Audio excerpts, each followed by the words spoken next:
Former South Sudanese rebel leader Riek Machar has been sworn in as first vice president, sealing a peace deal aimed at ending 6 years of civil war.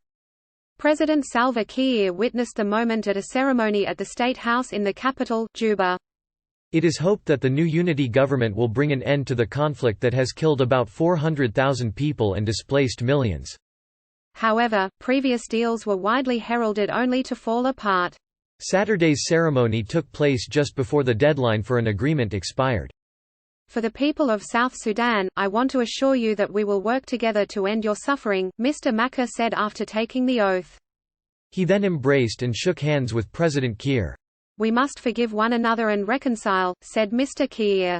I also appeal to the people of Dinka and Nuer, rival ethnic groups, to forgive one another. Also present at the ceremony was the leader of Sudan, General Abdel Fattah al-Burhan. 3 other vice presidents were also sworn in, including Rebecca Garang, the widow of South Sudan's founding father, John Garang. Under the agreement, the current cabinet has been dissolved to make way for more opposition members. Correspondents say some issues remain unresolved, including power sharing and the integration of rebel fighters, but the two sides have agreed to form a government and address other matters later. The deal was announced hours after the UN released a damning report accusing both sides of deliberately starving civilians during their struggle for power. President Kiir has expressed hope that the transitional 3-year period will pave the way for refugees and internally displaced people to return to their homes. In addition to those killed or displaced, many others have been pushed to the brink of starvation and faced untold suffering. If the deal holds, it could herald a fresh start in the world's newest country. South Sudan became an independent state from Sudan in 2011, marking the end of a long-running civil war. But it did not take long for the promise of peace to crumble. Just 2 years after independence, the country returned to violent conflict after President Kiir sacked Machar, then the deputy president, in December 2013. President Kiir had accused Mr. Machar of plotting a coup to overthrow him, which Mr. Machar denied. While the war had political origins, it also has ethnic undertones and is based on power dynamics.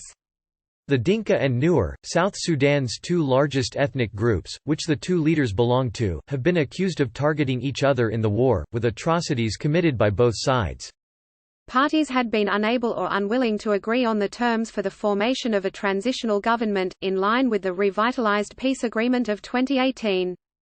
The deal was supposed to have been finalized by May 2019 but was postponed twice, the latest deadline being the 22nd of February. The conflict has pushed the country into a catastrophic humanitarian crisis. Despite the situation, it has been difficult for the parties to reach and maintain a peace deal that could stabilize the country. The 2 main leaders have a mutual distrust of each other, and there has not been a cordial working relationship since President Kiir fired Mr. Machar in 2013. Mr. Machar has never returned permanently to the capital, Juba, fearing for his safety. He fled the country when his forces were engaged in fierce clashes with government troops as the 2016 peace agreement collapsed. It is pretty bleak. The International Monetary Fund (IMF) ranks the country as the poorest in the world, by GDP per person. Much of the country is not developed in terms of infrastructure. It has, for instance, just about 300 kilometers (186 miles) of paved roads in a country that stretches more than 600,000 square kilometers. Most parts of the country outside the urban centers have no electricity or running water. South Sudan also has one of the lowest literacy rates in the world at 34.5%, according to UNESCO 2018. The UN Children's Organization, UNICEF, estimates that 70% of children, about 2.2 million, are out of school, risking their future and that of their country. This represents one of the highest rates of out-of-school children in the world. Globally, South Sudan has the 4th lowest human development indices despite its huge natural resource potential, such as fertile agricultural land, gold, diamonds and petroleum.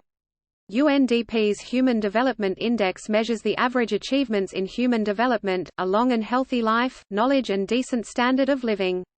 As of 2019, more than half of the population required humanitarian assistance, with extreme levels of acute food insecurity across the country, according to the World Bank. The country is almost solely dependent on oil revenues, and there is very little investment in other sectors such as agriculture and infrastructure. There are certainly no guarantees. More than 10 agreements and ceasefires have been reached since the two leaders fell out in 2013, and their inability to sustain any deal, including on power sharing, has been at the heart of the conflict.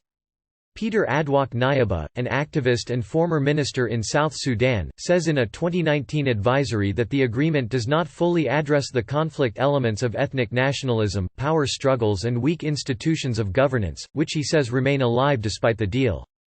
This is a typical vicious circle: poverty, conflict, peace, lack of development, then conflict, he says.